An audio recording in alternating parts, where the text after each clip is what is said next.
Around the NFL podcast is confused by rock, paper, scissors. Welcome to another edition of the Around the NFL podcast. My name is Dan Hanzus. I come to you from a virtual room filled with some heroes. Marc Sessler, Gregg Rosenthal. You know, these the way our schedule kind of operates right now is we have usually one of us or two of us or maybe even all three of us have a writing assignment early in the week. You got the pod Tuesday, you got the pod Thursday, we got the network show Friday. So we're earning our keep around here. But Wednesday for us is kind of a more quiet day where you're left to your own devices on some level. There's some pre-show prep, things to do, but it's kind of an off day for us right now. And with that in mind, how you doing, Marc? Let me say this. These Sessler Wednesdays, I would say they're on my radar, but that has a negative tone. I'm into these Sessler Wednesdays, but there is certainly what a manufactured joke. There is certainly something cooking on these Wednesdays at Sessler Manor. Yesterday is good for you. Yesterday is a perfect example. You were very fired up about some internal reports about a return to the office for the NFL. You also had a lot of takes. So crazy. You had a lot. What was that, Frags? Marc, you're so crazy. You had a lot of takes about our new NFL Network program promo that's running, not necessarily positive ones. So just checking in. How you doing, bud? I was highly annoyed. And you know, when you get into that world of annoyance, if you're me, you know, you probably dig out of it maybe the next morning. But I do have takes, and I would say this: anything that I tweeted about, you know, the whole concept of jamming people back into an office, and I've stated these points, so I'm not going to laboriously pour over them again. Whatever I tweeted in my annoyance, I would tweet again right now. Although and I also don't walk one. around. I happened to notice you had a scorcher. I was alerted to that these weren't just in our text threads, that it was on Twitter, and there are a few good ones up railing against going back to work. I definitely am worried about the people who, you know, read your tweets and are wondering if they are the ponderous extroverts that come up to you. Thing. I noticed Adam Rank responded to one of them, and so I think Rank that was texted me. His way of showing I'm not one of the ponderous extroverts, am I? You like me. Of course we love Let Rank. me just good for you! A brief kind of just to tell you this gives you a window into Marc's Wednesday. It starts 22 hours ago. Kelly Holcomb on fire right now on NFL Network. Doesn't end well though. #Brown. So I believe a 2002 playoff game. Everything is cool. You have a Warren Moon tweet, and then you have you quote tweeted a Forbes story about working from home. A study shows people working from home are having sex, dating, taking naps, and doing side hustles on company time. Marc, quick, let's everyone get back into absurd office areas and forced into Machiavellian conversations with people we have no interest in communicating with. Here's another tweet. Get everyone back in these offices. Pleated pants and dumb small talk that appeases ponderous extroverts who must dish about themselves sunrise to sunset. Nothing else makes sense. Get back to the way it is. Then a Knicks tweet, and nice job by the Knicks, evening that series against the Hawks. That's where the deleted tweet was. I don't know what was hotter in that deleted one that you had to take off, because it seemed along the same lines. Was there something you just thought could not last? You know what? It was actually, there was a mistake in it. I think I've made whatever point I was attempting to make. Not that I've convinced anyone, but you know, just doubling down with the third and fourth, left and right hook seemed. There's one more. 15 hours ago, you can take all the tea in China and put it in a big brown bag for me. Sail right around all the 7 oceans and drop it straight into the deep blue sea. #DGAF. Don't give a. Also, looking through our group chat of the four of us right now, 1, 2, 3, 4, 5 unanswered texts, and then a couple hours later, a sixth text that no one answered, and then Dan followed back up with something about himself, and And Marc writes back, that's all that this was about. Dan has his attention, and then more unanswered Wait texts a minute. There's from no Marc. context to that, though. There's Well, that no was a context separate issue. That's that about right, our and that I don't think is for public consumption. But it's fair to say that I was sort of like a triple pronged, fired up scenario where like multiple things were feeding off each other, and I know that it's best for me just to go quiet for like half One a day. thing when it I've learned, though, Never Marc, stop. you have to let it out, because one thing I've learned, Marc, over the last 8 years, like, that fire's coming for someone. The whole goal for me is just Right. make sure I'm not that person. That was a tough season, 2017, I Oh my think it God, was. Marc, stop it. And, so if Well- it's got to get out, it's fine that it's at some faceless corporate overlords, especially since we're not really going to be asked to be sitting around in the office anyways. We'll be going and doing our And podcast. it's, we love Marc. So it's like, we know that when we don't reply to Marc, it's not because we're being dismissive or we don't like what he's saying. It's just like, Because we we're kinda- afraid. We understand what this is really about. It's kind of a Marc processing life situation. And like the thing where you replied to me that it was about me, like that, I guess we can't share the context, but like I knew there was some type of rage and I was getting a little fire there, but I'm like, you know what? He needs this. I'm going to let him have it. And then everything's going to be fine in the morning. Well, I would also note that like I don't float around with no conscience. Like when I sent that text that kind of threw a jab at Dan, I thought, well, that was stupid. I shouldn't do that. Like I'm probably the most annoyed at myself through all this. These You processes. also weren't serious. It's not like No. Dan was like, "Oh, Marc." Of course. Oh, I think it was deadly serious. Well, Yeah, I think no, so, but too. here's the thing. When I was initially dismissed, when I raised concerns about a certain product that has our images and Why can't we say what it is, by the way? Can we just say what it is? It's already the dancing kind of around thing that I think I'm dancing around it for a reason. Let's just say that there was a request apparently made to recreate a promotional product featuring us, and I raised concerns, and my concerns could not have been more valid. They were initially ignored, and then when reality strikes and everything that I said would happen, it's like, oh, why is Marc upset? Fine. I mean, we're good. Anyway, like, it's life good- goes on. It's you know? good that But- it's Thursday. And just so you know, just to be totally clear, I had nothing to do with any alterations to the product.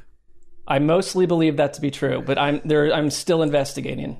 Marc's mad that we have an NFL Network commercial that they changed, and I had said in text within the group how it was kind of funny and a little bit annoying that I didn't even have a line in the commercial, and I thought that was fun. In the I first host one, the show. yeah. In the first commercial, never went beyond that. We kind of kicked around the idea of kind of creating our own commercial with Ricky's help, but that never happened. I certainly never mentioned it to anybody else. But then a new commercial shows up. Marc on Wednesday Marc time put things together and decided that I was Machiavellian and had gotten a new commercial made, which certainly was not true. Well, like I said, I'm still investigating. I don't know what is true or not true. I'm currently looking into it. So Anyway, we love you, buddy. Never change, please. well, right back at you all for tolerating, some of the nonsense. Heavens. Today's show, we're gonna have some fun. Thursday show, post hump day, I call it. Most people, once you get past hump day Wednesday, you don't reference it again until the next hump day. I'm so happy that you got past it that I think it should be celebrated, because in general, I think Thursday is an underrated day. I've always felt that way. Feel very strongly about Thursday as a day in general, and deserves more credit. So it's post hump day for me. I love Downhill. Okay. Today's show. I had a mailbag. Speaking of writing assignments, a mailbag went up on NFL.com. A little bit of a frustration for me is that I write like you guys on the website, but a lot of people that ingest our content on this podcast, they don't connect those dots in the same way. So when I ask for a mailbag questions for a written piece, I'll get a ton of questions about our podcast and heroes related stuff, which is all fun. But at the same time, it's like, I have an assignment here. I need your guys' help to make this work as a mailbag. Anyway, some of it's fun. It's not like the 745th time that you get the question, if you're all on a deserted island, which one is going to survive? We answered that. We answered that in 2013. We don't retire need to. that one. Anyway, today's segment a little later on is mailbag questions we wish you would have asked, you the listeners. It's not a personal attack, but it's just like, please help me out. I try to make it very clear in the tweet that they're two separate worlds. It's a real struggle, and I think we all understand what you're going through. One of my questions was going to be specifically for Mark, but now we've answered it with our intro to the show, which was just like, how disappointed are you with the end of the pandemic? Because I feel like that's really what we're all working out here. It's like, this was Mark's magical time the last year. He does not. Well, like all right, but I mean that I could do 7 separate podcasts about it. We don't need to. Don't look at it this way, Mark. Don't be sad it's over. Just be happy it happened at all. Let's do some news. Now, I've been hearing a lot about a place called Super Duper Weenie in Connecticut. Mark, Connecticut native, have you heard of Super Duper Weenie, the restaurant?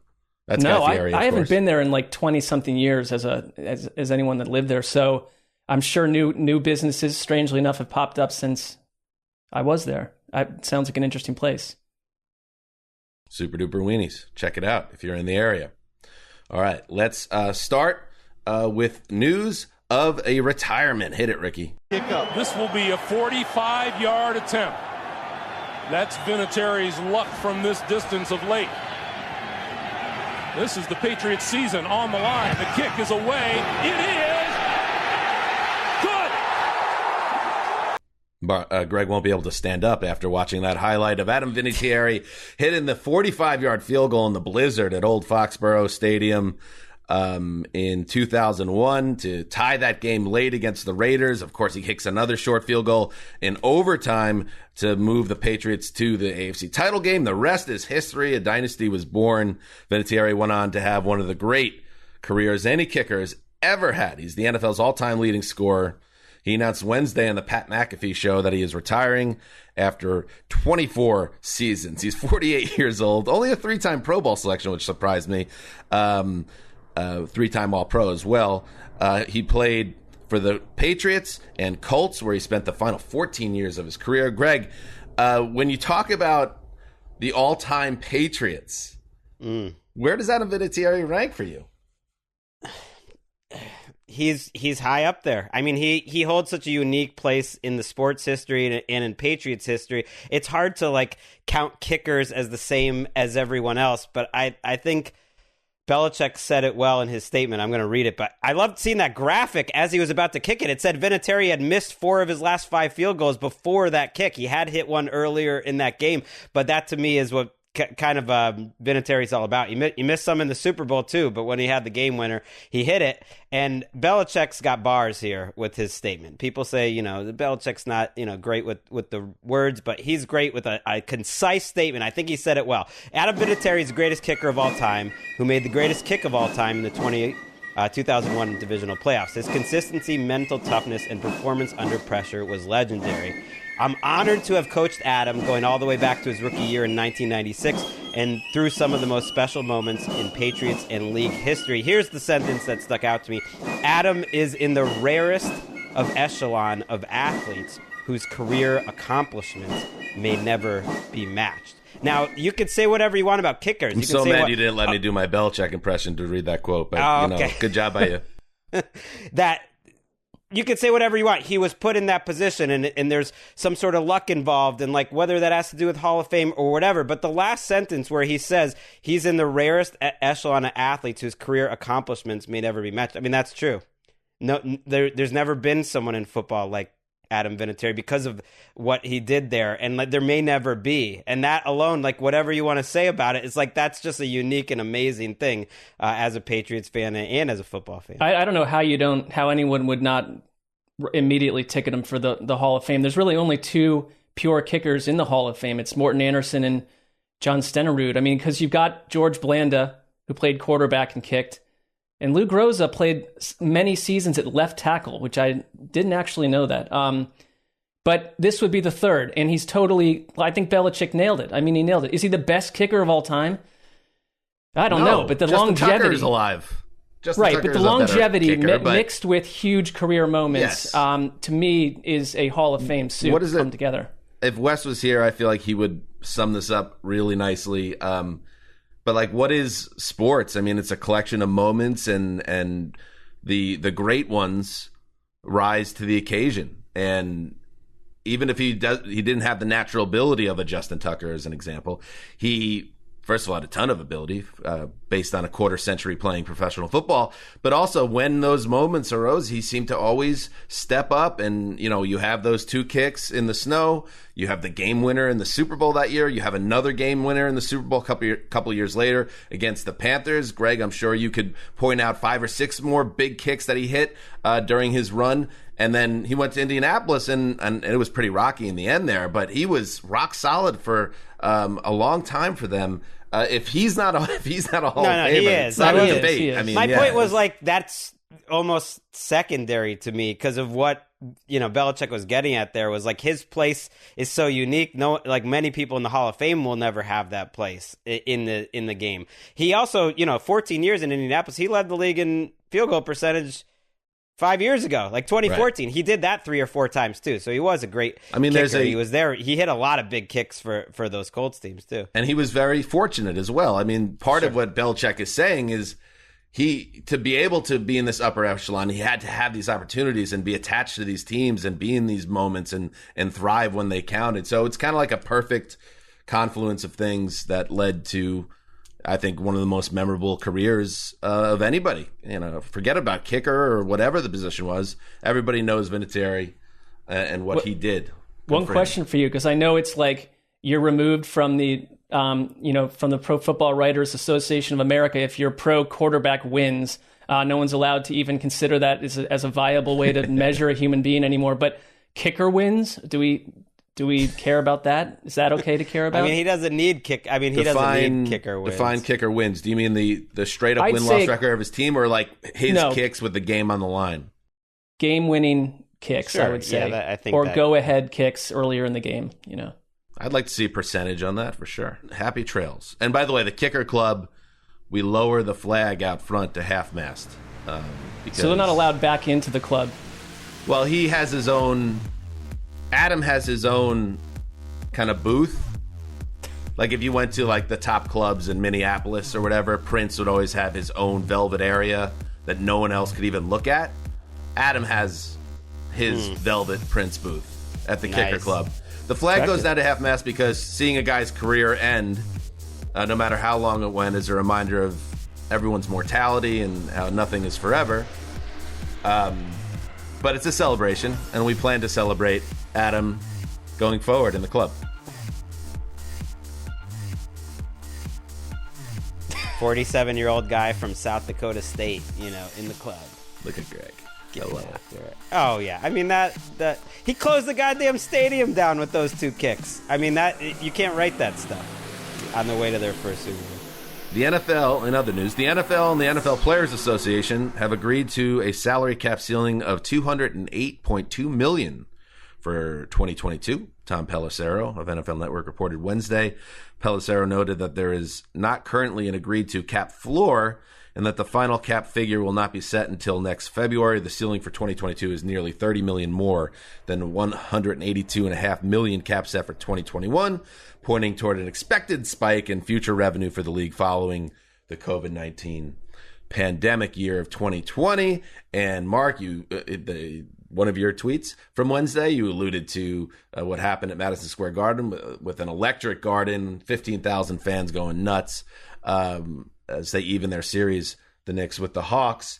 And this isn't going up unless the NFL is like, okay, we're going to have full houses across the country. This is going to be much different than what happened last year. And that's something to look forward to. Yeah, I mean, I think, if you go read some of those old historical epics that describe how the NFL kind of grew from nothing through the ebb and flow of it all, that there were a lot of franchises that struggled to even go year to year out of the gate. And they were not equal. And it's just incredible to see that the NFL probably in all sports leagues were put through what the most trying year that you could script on paper for sports in general. Like no fans, incredible, problems and issues based on a human virus that's knocking players and coaches out of the lineup left and right. And they've survived it, and they've survived it rather nimbly. And like the cap number going up is, I think, also great for the craftier free agents that weren't going to get their worth on the open market, that signed sort of these 1 year, I guess, prove it type deals, or maybe NFL prove it to me that you're going to be around after this year.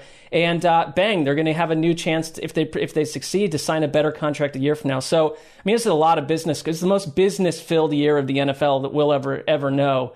And it'll be nice just to have it back, that part of life back to normal.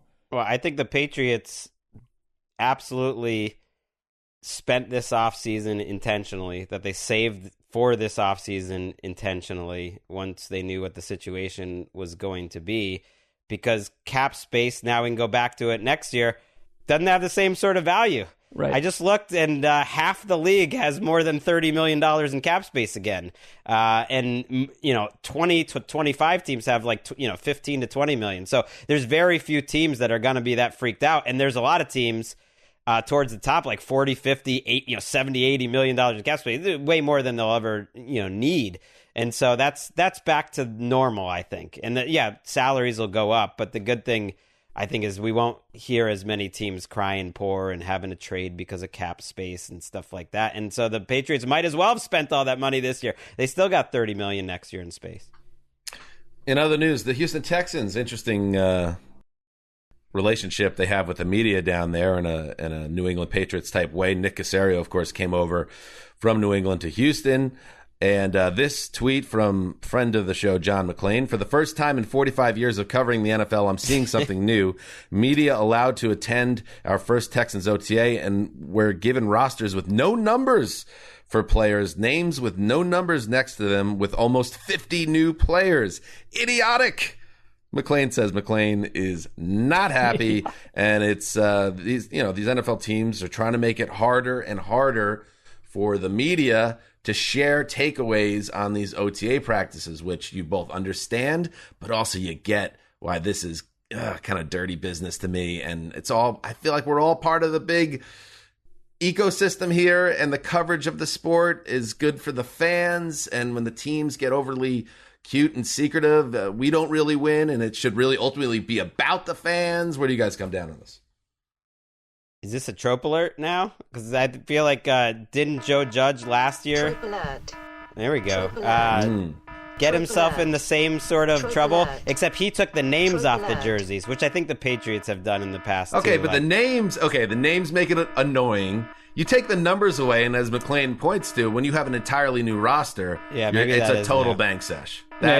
You're basically saying you won't be able to do anything unless you can see inside these guys' helmets or whatever. I don't know what you're going to do. Remember, they're like 100 yards away on top of it. I don't know what the agreement, and apparently there is no agreement around something like this, because look, if you're, we don't have to go do the job of a beat reporter where you've got to be precision mixed with quickness and facts, and you can't get it wrong. And you're turning that whole thing into mush for them. And McClain, he's seen everything. I love him because when he gets annoyed at the Texans, he'll let you know on-field stuff, but you don't hear a lot of just like endless complaining from him. And with this one, it's like it stands out as a wrong done. And like, I hope, either A, they're that disorganized, or B, they're doing it intentionally to the reporters. I'm not sure which of those options I'd like better as a Texans fan. I mean, to me, I think it's a total very hot mess. Intentional. Yeah, it's got to be. Right, It's got to be very intentional. This is an organization that cleaned out their PR staff, and like a very popular one, replaced it with nothing of near likability according to the people that work with the Texans, and essentially seem to be antagonistic towards the press and towards all of us that cover football. And something about the whole thing, I think McClain nailed it. It's idiotic, and it's aggressive. In other news, some changes to how the NFL handles cutdowns this summer. For years, of course, teams were required to trim their 90-man roster down to 75 players right before the final preseason game. They altered that in 2017 when they went straight from 90 to 53 ahead of week 1. The NFL changed things up with COVID last year, and now the NFL is returning to multiple rounds of cuts. So by August 17th, you got to get to 90 to 85. By the 24th, a week later, 85 to 80. 31st of August, 80-53. Gregg, you wanted this in the news? Tell me what. I didn't do anything with the news. This was a Marc I threw it in special. there. It'll be nice for us on Labor Day weekend. I feel like I'm sure it's the same with you guys, but Emeka, my wife, she knows the NFL schedule now, so she knows that the Saturday of Labor Day weekend we're always getting banged a little bit, and we gotta, I write a little column that day with the cut downs, and like family stuff is on hold until mid to late afternoon. So now that's all freed up. So thanks, Raj. Yep, thanks. It's Uncle on Tuesday. Roger. That's a day where you're expecting to dig in and do some work. So I appreciate that. Yeah, very good. Nice. Todd Gurley. Remember when he was the best running back in football? It was like 3 years ago. He's been unemployed since his 1-year deal with the Falcons came to a close. He's getting interest from the Detroit Lions. He is in Detroit today, Thursday, post-hump day, to visit the Lions, according to ESPN. That would reteam Gurley with Jared Goff if it happened. And, again, we're trying to get the fans excited over there in Detroit. And repairing Todd Gurley and Jared Goff 5 years after they were the hot thing, maybe won't do it, but it's good to see Gurley at least getting the chance to pitch himself, because it's been very quiet for him this offseason. I was curious if he was going to be interested in taking the type of contract that I assume he'll be offered here, which, he got $6 million to play for the Falcons. I thought he really hurt their offense last year. I thought he was one of the worst, running backs in the league that got over, 100 touches, and took a lot of negative plays and just made a lot of mental mistakes that just seemed to hurt the Falcons. So I assume he's going to get offered like a 1-year, $2 million contract, or maybe some incentives, but close to the minimum. Is he going to be motivated to doing that after making so much money on the guaranteed contract that, you're right, Dan, it's only 3 years ago, less than 3 years ago this summer, he got that guaranteed money, and he partly got it from Brad Holmes, who's their GM in Detroit. He was in Los Angeles, so you see the connection. I like that we're ahead of this, because I assume he's going to be signing this contract. I think it's happening. I would wonder what he's being told his role would be, though, because you've got DeAndre Swift. They signed Jamal Williams. They currently have 2 other players with the last name of Williams who also have the first name starting with J. Jonathan Williams, James Williams. They've got 3 other running backs. They have 7 guys on the roster right now. And I think Jamal Williams was a good signing. I think he's an interesting guy on third down. And if they think DeAndre Swift is their lead dude, I know it's a new regime. What does that leave for Todd Gurley? You need to go fight to make the team. You're right. Right. Jamal I think it's Williams just like was a priority. You gotta, if you're interested in keeping your career going, come fight. And if he is, 100% motivated and stuff, like he could outrun Jamal Williams maybe. So we'll see. I don't know. And finally in the news, we mentioned one trope alert earlier in the show. Here are some true vintage trope alerts. First, out of Green Bay. Trope alert. Trope alert. Jordan Love shows, quote, progress during first week of OTAs. That's a big one. This, it's like so many things in Green Bay. This all happened before. There's a little quarterback by the name of Aaron Rodgers, who people don't remember, did not play well his first training camp, was written about pretty negatively. Struggled mostly in the preseason, was behind Craig Nall, I believe, on the depth chart, was number 3 for his rookie year. And people were like, I don't know, this Rodgers guy might be a bust. And then he came in second training camp in OTAs, and everyone was like, oh my God, Aaron Rodgers is amazing. You know what? They were right in the end. So maybe it wasn't a trope. Maybe Jordan Love is amazing too.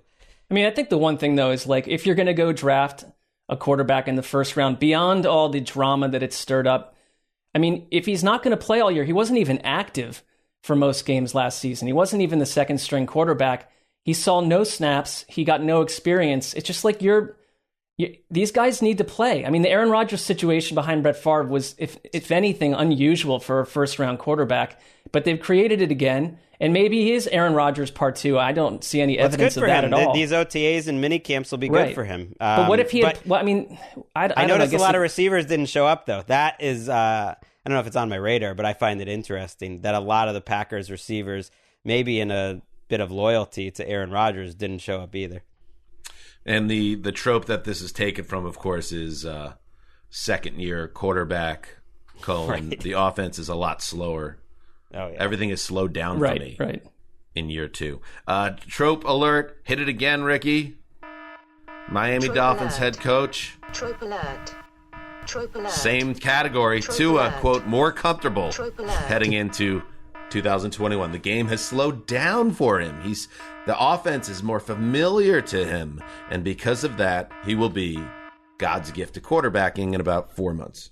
I mean, it's also a new offense. Like Myles Gaskin, they have that co-offensive coordinator set up, and great the idea, running back by the way. Myles Gaskin said that there's a lot of new wrinkles. I mean, he worked with some of these coaches in different places, but Tua's. I don't like this for Justin Herbert too. For Tua, having to learn a new system in your second in the offseason where things should be slowing down. He also, I think that the more notable thing he said was that his hip feels 10 times better than it did a year ago. Now, we spent all last But I was offseason being told he was totally healthy last year. That's why of course, it's like he's absolutely fine, couldn't be healthier. But if it feels 10 times better, that just was never the case last year.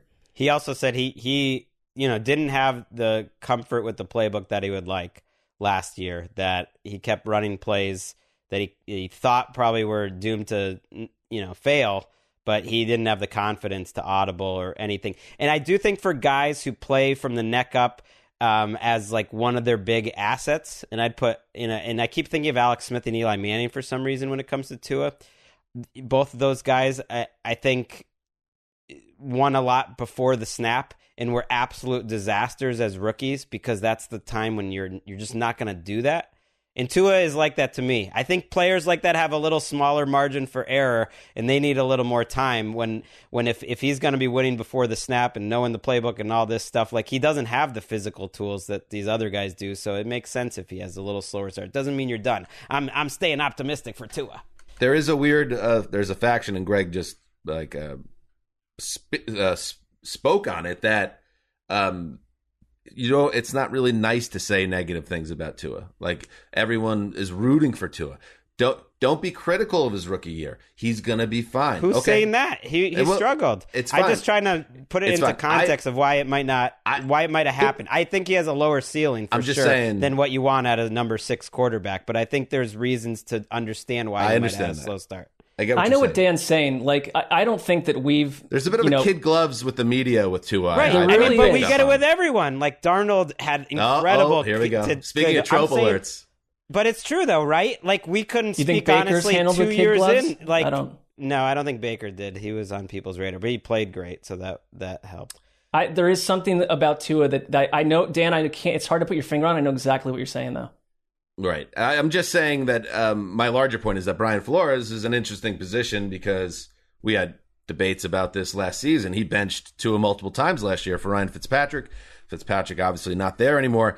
Is Flores going to be more patient with him in year 2 now that his hip is 400 times healthier and he knows the playbook and all this other stuff we're hearing? Yes. Or is this a situation where Flores is not necessarily a huge fan of this kid and he'll pull him again? He's got another solid backup in Jake Brisket back there. He doesn't have the excitement level of Fitz or maybe the ceiling on a week-to-week basis, but it's not like you have it's not Christian Hackenberg back there. So I'll be interested to see how the season plays out with Tua. If they pull him at any point for Jake Brisket, it's over to me, and they're moving to another quarterback next year. I mean, maybe not over for the season or not, but you've made that decision. A piece of that Jake Brisket. That's what's happening in the news. All right, before we get to mailbag questions we wish you would have asked us. I just want to make sure the listeners understand that I don't have an issue with you contributing to the mailbag. It's just sometimes I want you to read the tweet a little closer. That's all. Put it on me. It is kind of a Gregg conceit, and it was your idea, but I also don't want to make it seem like I'm throwing you under the bus, Gregg, and saying I don't believe in the SAG. Step it up. Or anything. Step it up with these questions. Before we get to the mailbag, though, Gregg, you just completed your projected starters series. Oh, yeah. Where you went through the whole league and all the rosters. So check it out at NFL.com/projected starters. 8 divisions. This is it. 8 divisions. They're all like, this should work as a season preview. I will see you, editor. My editor. I'll see you in September. Like, I should be good until week 1 right now. You're good. 8 articles in 2 weeks. Forget it. You're good. Yeah, you should be able to kind of hit cruise control a little bit here. Anyway, before we get to the mailbag, how about we put 60 seconds on the clock, Gregg, and you give us some of your noteworthy takeaways from your studying of all of these rosters. Is 60 seconds enough? Do you want more than plenty. that? No, 60's plenty. All right, Ricky. Okay. Roll through it. The I timer. I can't read my own writing here, though. Well, you better figure it out because the timer starts now. Okay, if you take out the offensive line and quarterback positions in Denver, that's a top 5 roster. 11-win upside, maybe. The Did Chiefs, you say offensive line and quarterback? It's pretty big. Yeah, they're important, but top 5 roster other than that. The Chiefs, if Frank Clark doesn't rebound, their defensive end position is as thin and ugly as any in the league. As much as I love the Chargers, other than Joey Bosa up front, like they could put a lot of attention on Joey Bosa because there's not much going on up front. The Colts are not ascending anymore. It's the first time ever, I think, Chris Ballard. The entire Bills starters on both offense and defense were on their roster last year. So they're very Chiefs-like. They brought it all back too. They didn't do too much. I don't know if that's a concern. The Ravens, they're going to really need to scheme up the pass rush. Every year it's like, oh, we don't need offensive linebackers or defensive ends. Well, our scheme will figure it out. Like, they are really testing that right now. The Titans, rather. I like their boomer bust defense. I like their defense more than I expected and their offense less than I expected. It's fine. Got enough in. You got another one in there? You got another one in the chamber? No. I had a few. I wanted to say the Browns. The Browns have clearly the best looking offense in the league, or one of the top 3 or 4. The defense, though, everyone's all excited about, and to me, it's that could work, or it could be bad again. Defensive tackle's bad, linebacker is question mark, secondary's all new. Maybe they'll be good, but they might just be bad again. I think the middle of their defense has questions, but I would just say that of all the things that we do, when you write about football, occasionally you find that sweet spot where who you are and what you want to be about is part of the article's conceit. I think this is the best thing that Gregg does all year, and it's not to denounce any of the other stuff, but you should read these if you are literally anyone, whether you're covering the sport or want to just find out how much these teams have changed. The AFC South one particularly reads like a horror novel. I mean, there's a lot of problems going on in the AFC South, and I thought you really highlighted how none of those teams are really growing into something. They have a lot of holes suddenly, especially the Titans. Whoa. Right. Jaguars fans, I think, that was one I didn't... The Jaguars fans got to have some hope here, because T-Law, he's set up for some success. They got pieces. They could compete. Hey, listen, I said 8.5, and I banged the over, and you were fired up about that. That just felt aggressive, but in that division, I think there is a scenario where that could happen. I'm not saying it's greater than 50-50, but there's a scenario for sure. And I agree with Marc. This is why this is certainly right in Gregg's happy zone, which is why we gave it exactly 60 seconds. In the middle of May on our podcast. It feels like maybe a miss, maybe a whiff. It's fine. possible. It's fine. Some things, don't translate as well, I feel like, from I don't know, man, to podcast. But you're right, we could use the content these days. I feel like that was a gimme. I didn't realize you had already finished it. Last one went up today, AFC West. I am excited about these Broncos. I'm now convincing myself to root for a Teddy team again. They really is a good-looking roster. I'm not talking to you about Teddy Bridgewater. The idea that we're doing a fake mailbag now instead of having a deeper dive on projected stars, I have some regrets. Maybe let's keep the door open here, Marc. Let's talk about this. Okay. Because Gregg seems a little bashful about it, but maybe next week we should have some type of projected starters type seg. That just makes sense. I mean, he gave you, having read through it, he gave you just a small little look inside a massive machine filled with knowledge and information. So I just feel like what do they say? Don't look a gift horse in the mouth, which is just a strange saying. That's what we're doing right now. We're going to have a projected starters episode next week. Make out with that gift horse. Give it a sloppy one, right on the... What is it? Was there a time when people were giving horses to each other left and right? It feels kind of upper crust action to me. Right. I think, in the 19th century, perhaps, a among That'd be like a used landowners. car, though, back then, Here's a little horse. Yeah, the Here's horse a gift trading horse. business. Yeah. Right. Would you like this gift horse? No, thank you. I won't look at it appreciate in the sentiment. It's a nice looking horse, this gift horse, but thanks, but no thanks. I'm good. I don't need That was it. the thing that was happening. Yeah. I will And not. people look like, at it. don't do very that. That's a pompous. gift horse. But why like the look in the mouth? What is that? I don't know. Maybe examining its I don't know. Oh. Its dental that's it. teeth. You figured it out there. That is, That's we're it. not the Just a guess. smartest, but we work hard and eventually we get there. That's it. That's pretty good. So basically, if you're kind of digging into the oral scenario here with the horse, you are perhaps over. Yeah.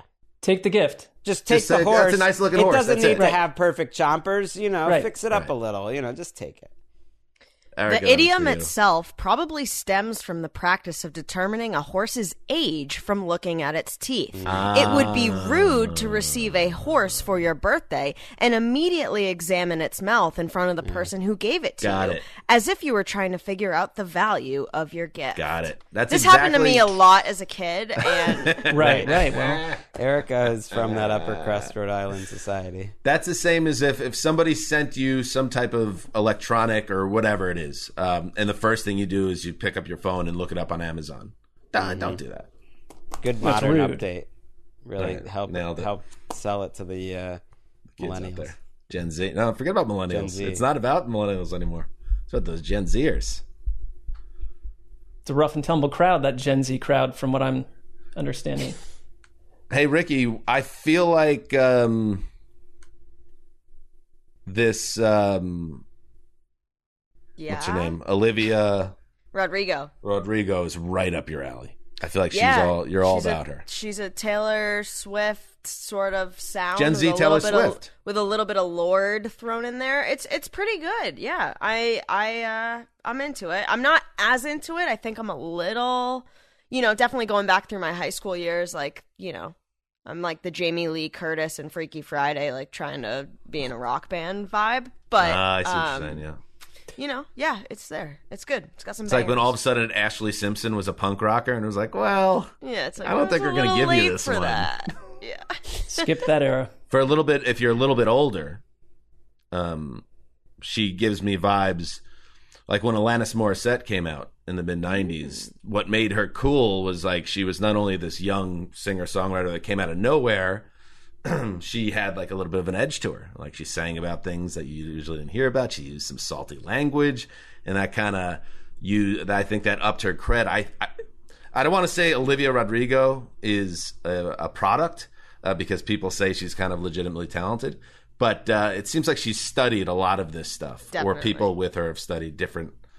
But that's okay. She's a pop star. You're supposed to figure She's out. only the 17 formula. and has like crazy smash hits coming off this. I caught Gregg. He didn't realize his camera was on, but he was like singing and dancing a driver's license and like crying. It was like really Gregg. uncomfortable. Oh, that's yeah. But I have good. given On the brand album for a Gregg. spin. It's solid. It's definitely solid. Too All bad. right. Let's get it. It does. It's tricky, especially once you get into the age range we're in. She's kind of an exciting new artist that people are talking about, and it's like, should I be listening My to kids the 17-year-old will like girl's it album? though. Like they love BTS too. Like they'll like it. So it's a Okay, good. you have cover. I'll be satisfied. Like it's better than kids' music, so I'll take it. I like it. I don't have a daughter, and I'm not going to have a daughter, which is a minor point of contention in my marriage. But ultimately, I don't hold the cards in that realm, so this is what it is. But I do. I think one advantage I would imagine of having a daughter is that you get to kind of experience all sides of the pop spectrum as they get older, which I find interesting.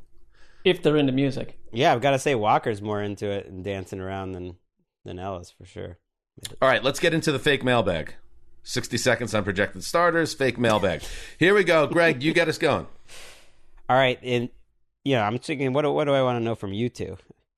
Oh yeah, so we're basically just no. There's a lot. There's you're making up a question. Yeah. the other two people have to answer it. And Ricky, jump in whenever you want. In this scenario, your fandom of the Jets and Browns will be wiped from your brain. You're not going to miss them. You have no residual fandom left over. It's just like a blank spot. But you are waking up today and you do love football just as much. And you are choosing a team to root for that you hope is, lasts the rest of your life. And it's starting right now. And which team do you root for? I'm probably picking the Rams. There's a lot of complications when you move across the country and kind of start your life over, and you have all this stuff that you were born into and you grew up loving. And for me, one of the tough things about being away from New York for the past decade is I'll use the Knicks as the example, like such an exciting time in New York sports, and I just feel disconnected from it. So even though I love watching the Knicks and the Yankees, and I love the Jets, obviously, it would be just easier and cleaner if I were back in a home market. And especially I have now two young sons, and it's a little bit of a conflict about, who do they support? How hard do I push, or do I not push at all about who I root for? All that stuff. I'll just wake up one day and be a Rams fan. And then if they're Chargers fans, that's cool too. And that's it. So that's me. Stay in the LA market, old school style. That is very altruistic of you and thinking about everyone else's needs and wants. I'm not able to do that on this front. I would, Greg, so did I grow up in the same places? Did I listen to WFAN, all that other business? If the answer is yes. Yeah. Okay. It's just like somehow your fandom was wiped and all the memories. So in theory, this would be hard to get to. You could even like the Ravens, because you don't even know that they were the rival of your own team. You have no history, but you're choosing a team now from scratch. All right, I would go. I gave a second thought to the Steelers just because I think I'd be attracted to long running historical franchises that know what they're doing, because the time is short. I don't have 20 years to put up with an organization that's riff-raff and mentally confused. But I am going to pick the New York Giants. With the hope that they get back to those ways. That's just the team that I think has always been my second favorite team, and my heart would go there. It's the first thing that came to mind. What about you, Greg? I didn't come up with an answer here, but I'd probably just think shortish term and go Chargers because they have Herbert, and Chiefs with Mahomes, or the Ravens with Lamar would be probably 2 and 3. But since the Chargers are here and they have the quarterback, that would probably win the tiebreaker. What about you, Ricky?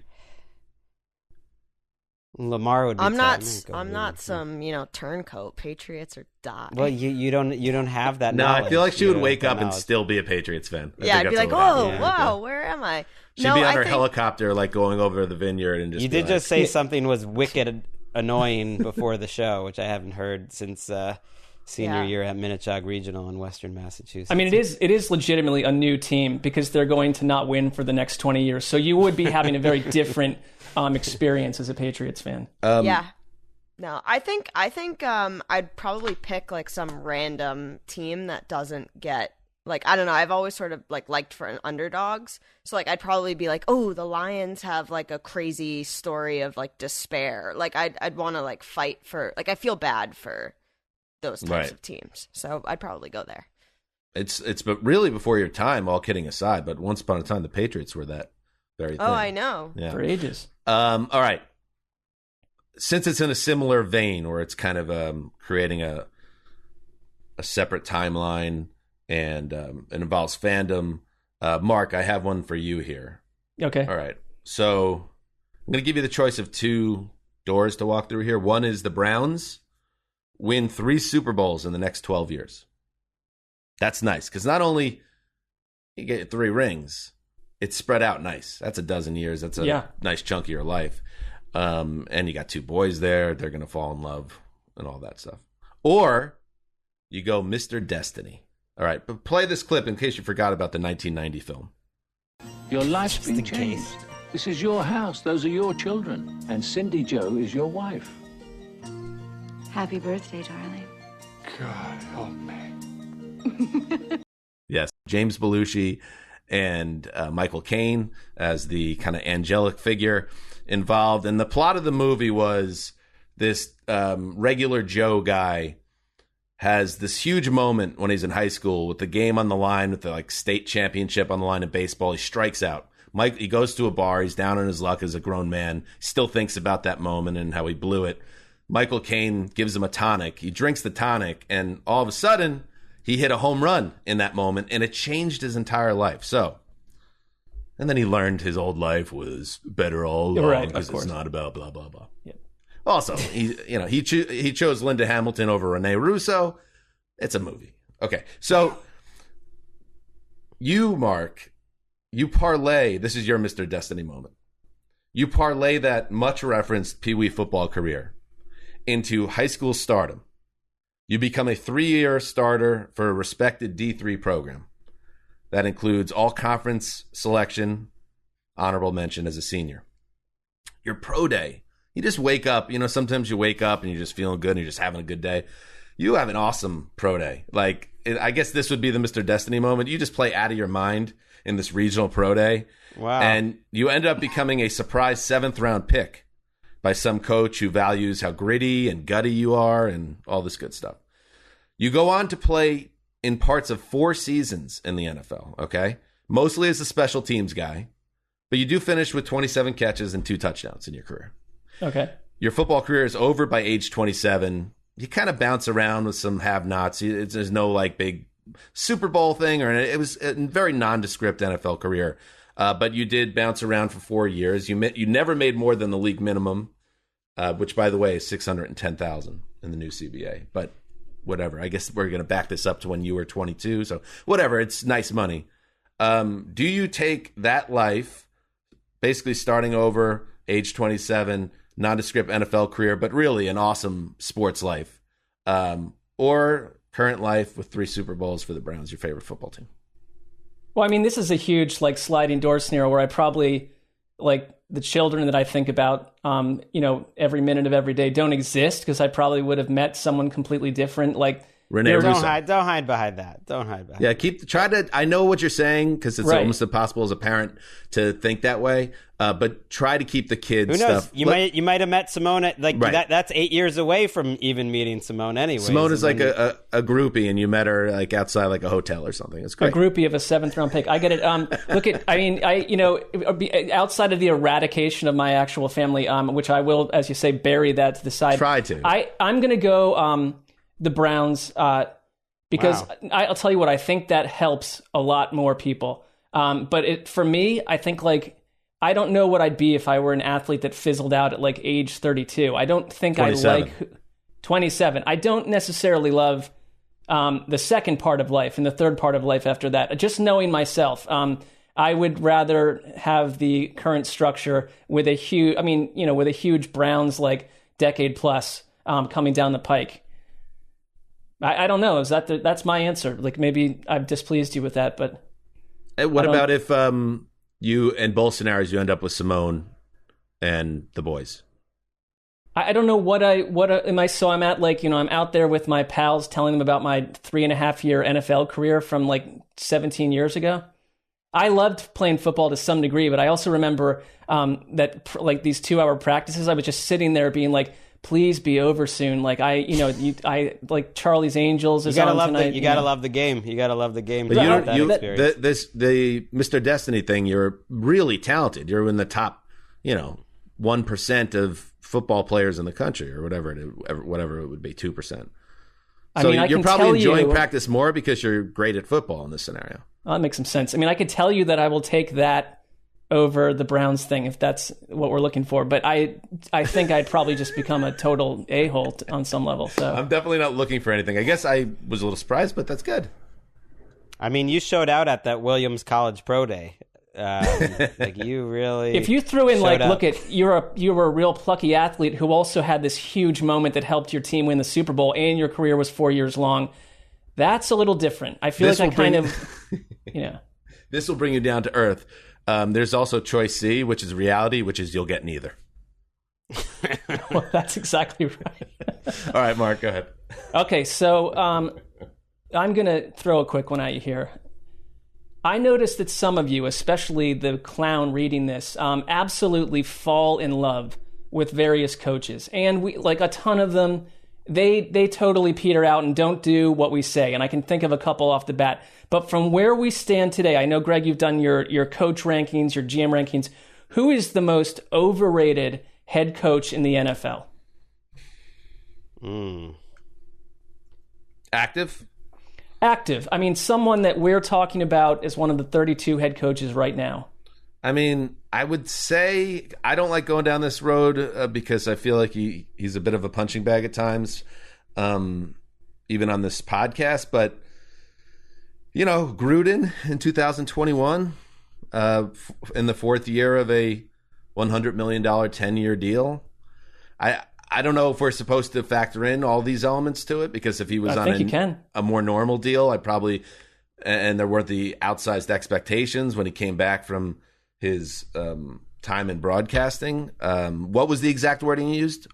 He said overrated, so that's tricky. Just overrated. At this point, he gets so much grief. But yeah, that's the word overrated is too hard. I guess I would say Gruden, but he's like you say, he gets so much heat now because I think there's a little bit of enjoyment in seeing him scuffle in the Raiders. So maybe he's not overrated, but Cliff Kingsbury is the other one that comes to mind. Yeah, I think what have we seen from Cliff Kingsbury on this level, really, to warrant all the hype that he had coming in? So maybe he's the answer for me. Yeah, similarly, I thought like McCarthy at first, but it's like he's not really rated highly. So you need someone that doesn't get a lot of critique, and I didn't think I could come up with one, but then I did. Hey, Mike Vrabel. Hey, you're a defensive guy. How about have a decent defense once in a while? I know he's like he everyone likes him. He strikes a cutting figure up there. He's great. His teams have done pretty well, but he is a defensive coach, whereas the sum of the parts on the Titans defense never quite add up. Like, he's got some good players, and they always kind of stink. So I'll go Mike Vrabel. To have something spicy.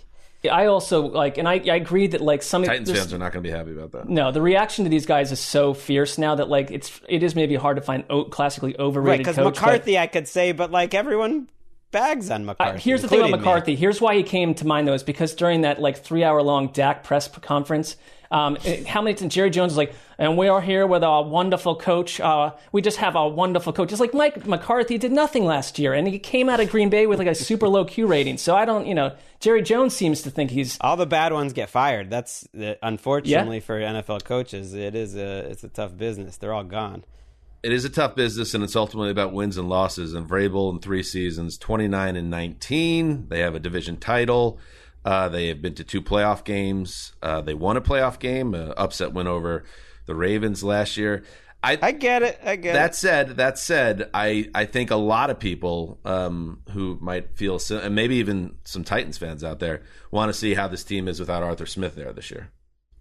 Well, and a compromised roster on offense too. It's not just the defense that might underwhelm you this time around, Gregg. What are they? I know Corey Davis obviously is not there. What else are we pointing Smith? to? Johnny Smith, their depth in general. Yeah, just I know Johnny Smith got paid like a superstar, but it's not like he was ever a superstar. I get it, producer. but now it's like Ferkser and who is it? Jeff Swaim or something. Is their 2 tight ends, and their third receiver is I don't even know. They don't even have a third receiver. They're going to have to sign someone. And Reynolds, who was the Rams' 4th or 5th, 4th receiver, is their second. If they went Julio Jones, that changes things. But I think also just the environment around Derrick Henry is going to be tougher. Well, it took a while for us to go around the room once, so now I'm gonna go to one. I have some more football-y ones, but I do want to make sure we get this one in because Okay. I guess we could start with Dan, but it's for both of you, which is, why are you the way that you are? Dan? Oh, man. That's a tough one. That's a toughie. I think it's a combination of what you're born into, and then the atmosphere, like the environment you're around, and the experiences in life. I think that's the answer. Yeah, I agree with that. I know that I'm definitely motivated by slights and past failures. To stuff that from even 18 years ago, I could still be ruminating on at times, and it will drive me for 2 weeks. Now, that's not healthy. I don't think that's the only way to go. Something that got me inside. That was good. I like that. I think that's something that I would put as something I could work on potentially. I won't let you in, Although in Dan's defense, like, I am sort of convinced after having kids, at least my experience is like they were who they were before they could speak for the most part. Yeah. It's like you couldn't change that. It is. You couldn't change that about them. Being a parent is it's a blessing, it's a miracle. It's also, it could stress you out when you think too much about it, like things that you find are good qualities about yourself, bad qualities about yourself. Like some of that is all hardwired into the children. It's pretty heavy if you want to think too much about it. So you don't, and you just try to teach them well and make them good humans. All right, I'll throw another one out there. Did I do my Mr. Destiny one? Yeah, you did do that one. I don't know. I kind of did a lot of research on this, but now I don't really care what the answer is. I was going to say, should we do a lottery in the NFL instead of worst record gets the first pick? I mean, you come off a season where the Jaguars just lost 15 straight games to close the season, including the final 4 weeks when they were outscored by 85 points. You had that Eagles, Jalen Hurts, Nate Sudfeld disaster in week 17. Bad look for everybody. You see, as a Lions fan, you know what's going on here. They're trying to get the number one pick next spring. None of this makes it for a better league. Why not introduce an NBA lottery to curb the urge to tank before this becomes like a hardcore crisis like it did in the NBA? Now, and here's the thing. I'm afraid to put this out there because I know the shadowy league figures not many of them actually listen to the show, but some do maybe. This is a slam dunk for the league in terms of a promotional. They're always looking for ways to stretch out the calendar. If the NFL wanted to, they could blow this out the week after the Super Bowl, right? So put it between the Super Bowl and the Combine, make it a primetime event. You have Rich and Irvin and all the whole crew there, Mooch, to host it. And you have all the representatives from the team, just like the NBA does. It's a great product. It really is fun to watch. It's exciting, as silly as it all is. And you kind of take over another week of the calendar as a sport. And then you also you give teams less of an incentive to not try because you're lowering the odds of getting the first pick. Just being the worst team doesn't give you the number one overall pick. I think now that we're in a world where it seems like every year there is legit evidence to look at certain teams and say they're tanking. I don't think that was the NFL way back when I think the draft in general was a little bit more de-emphasized. So I think, it's a great idea and it has value. I still think, and this will never happen, I would love, and this is an old Dave Damashek concept, like a reverse playoffs where you take the worst four teams and you pit them up in like a reverse AFC and NFC title type game and a reverse Super Bowl where now you can't, the losers get the lower draft pick. If you win that tournament of total ham and eggers, then you get the number one pick. I think that would be excellent television in a way, with a real prize at the end. It's football is so unique though because man, it'd be hard to ask these players to put themselves out on the line to get a number one pick for a team they're going to get cut from. Well, and also when they wanted to fire the coach, probably most 10 of them days won't be ago, back. So I don't think you'd want to add to the schedule with that. But I like the lottery, and I'm not even worried about tanking. I mean, compared to the NBA, it's nothing, and I don't think it ever will be anything like the NBA. In terms of seeding, but I still say why not? I get the idea of why the draft is how it is, but that was back in the 50s for parity and stuff. The parity of it all will work itself out if basically you got to be in the top 5 or 6 to have a real chance to win this lottery, or else your odds are infinitesimal anyway. So just mix up the top 5 or 6. Don't you want to see Goodell doing the pin? Yeah, I want to see that. I want to do. I want to see the randomness. Plenty of times it doesn't work out. You'll win the lottery and you'll draft.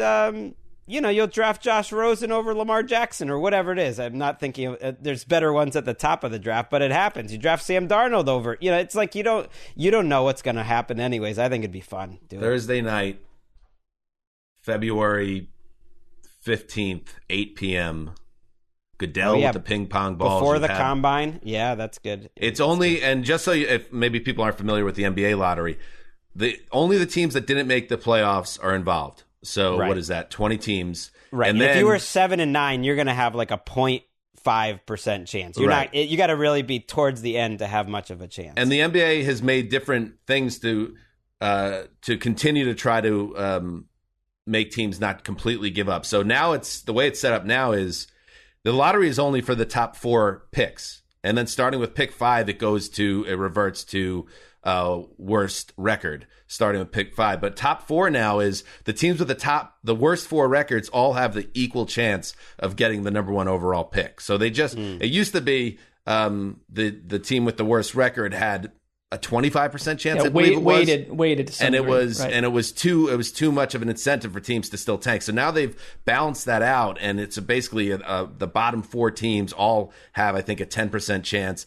And like Gregg said, the team that went 8-8 and missed the playoffs has like a 0.8 or 1% chance of getting the first overall pick.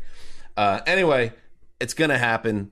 The NFL is going to make a ton of money off it, and it might make for a better product. That's my feeling. I think it will annoy the NBA to no end. It's like you've taken the one thing that we do that you don't do, and now you do it, and you get way more people watching it. Please.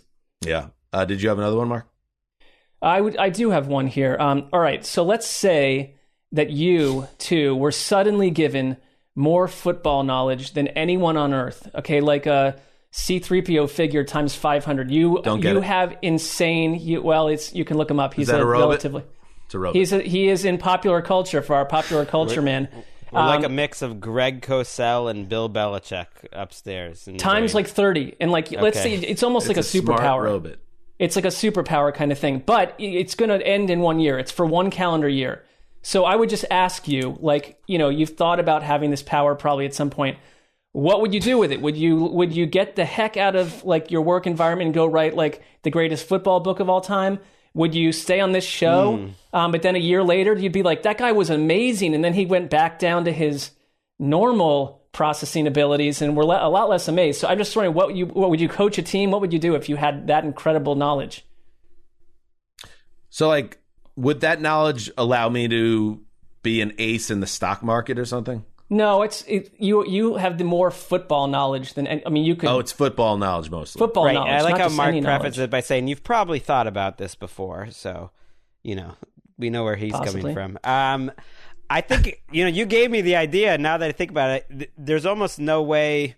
It's not like I could get hired into the NFL with all this knowledge quickly or anything. The timeline is very difficult. Staying on this show, that's not going to help me that much to have a couple good extra nuggets. I do think I would write the book because that's like a dream would be to see my book on a shelf in a bookstore, and if I'm this smart, I could write a good one. I know maybe it doesn't make me a good writer, but I would be motivated. I'd take the leave of absence, and it is kind of a certain type of badass writer that writes one amazing thing and then never writes again. I wouldn't try to do a follow-up because it would stink, because I would lose my knowledge. No, you can't. I'd write do as the much as I follow-up could in a would be year, disaster. but it'd just be like, hey, that's the guy who wrote the one awesome football book. That would be a good guy to be. I would just kick the shit out of you guys on this podcast for a year. Yeah, I think that's appealing. It's appealing. That is Then awesome. you could leave the show after a year and never have your voice heard from then again. I'd go back just to being me and get things wrong and stuff. But that would just be a fun year, and I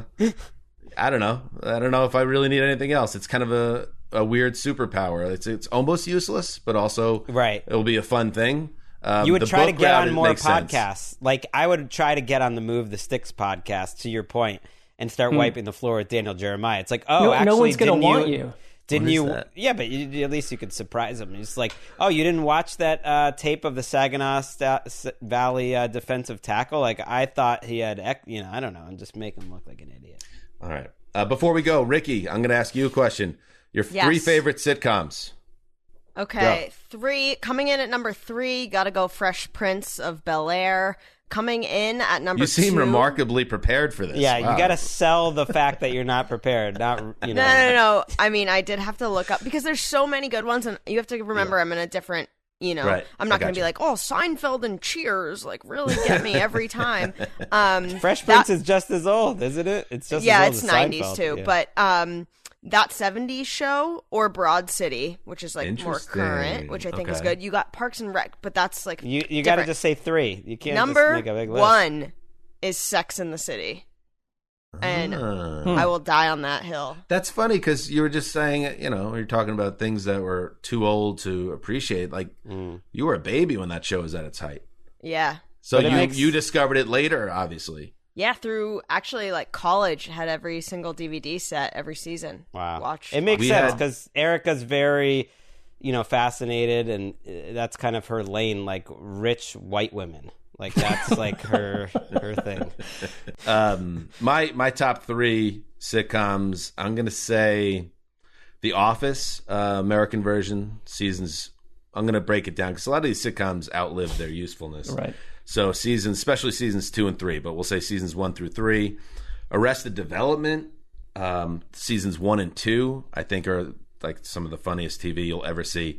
But I will say the best is the first, let's say, 8 or 9 seasons of The Simpsons. That's my top 3. With Seinfeld, 30 Rock, maybe peak Always Sunny, all in the conversation after that.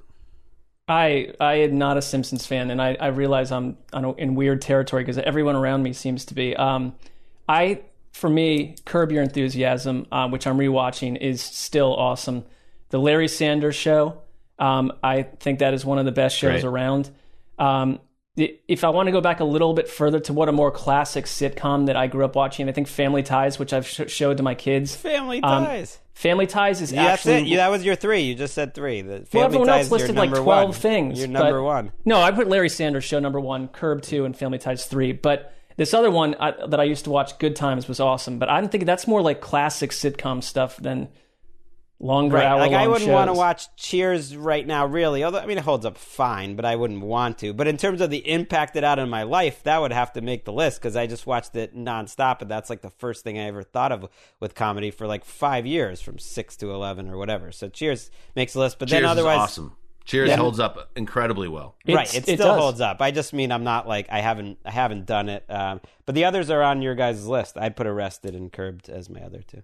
Yeah. Cheers is really past the test of time. And I will say one off the radar kind of sitcom, if we're looking for, if you want something to discover here, check out Review.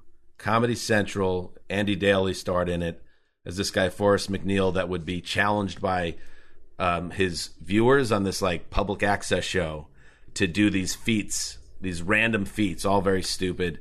And you would think, okay, that's the premise of the show, but it wasn't really that. He would do these feats, and then the show was kind of like how doing these strange things would affect his life, and his life just kept on going downhill, and he ended up losing everything because he was doing this ridiculous show. It is amazing. Sounds familiar. Great show. Check out Review.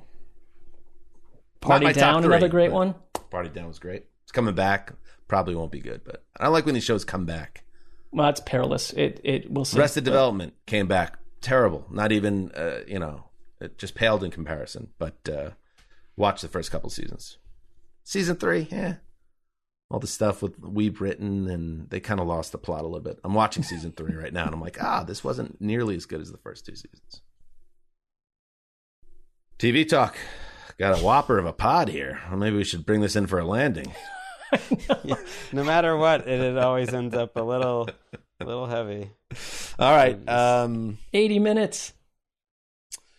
We'll be back on Friday on the network side. We are now on right after Good Morning Football. Still unclear whether that's a good thing or that's one of those things, like speaking of sitcoms, and all of a sudden you start moving around on the schedule. And it's like the higher ups. I think it's are just like, there's what do no we more wanna do with NFL this Now. show? There's no NFL Now, so it's just like, let's have it where NFL Now was. Yeah, I'm just saying, you start bouncing around that schedule. You don't know how that. Well, no one dance came usually ends. to us and said, "You guys are lightning in a bottle. You're absolutely devastating ratings. So we're putting you into this spot for that reason." Well, we're It's just, off the schedule pretty soon. We got a couple more weeks here, a couple weeks off, then maybe back for one, and then hopefully we're back for the fall. So forget hashtag bring ATN to London. How about forget it? Hashtag no, don't forget it. We are. I want that. Give it to me. I don't know if the hashtag is going to help us get there. How about hashtag keep ATN on the NFL Network schedule? It's a little bit of a mouthful there, but let's do it. I think that would probably just agitate them. Yeah, keep ATN on TV for the fall. How about watch ATN on TV, listeners? We'd love that and hear some feedback. We work hard on that show, and we are very proud of it. So check out the network show right after Good Morning Football on NFL Network. And then the podcast returns next Tuesday. All right. Good stuff. This is Dan Hanzus signing off for Quiet Storm. The old boss. When I was a senior in college, this show was at its peak. And my girlfriend at the time lived across the hall. All the girls would pile into our dorm room because we had HBO. Wow. My roommate got HBO, which is a crazy move in a dorm room. And they all watched it together. That's my Sex and the City story. Girlfriend across the dorm room hall, though, it's good. It's good, and it could be bad eventually. Good and bad. It worked out. Yeah. Dan Hanzus signing off for Quiet Storm.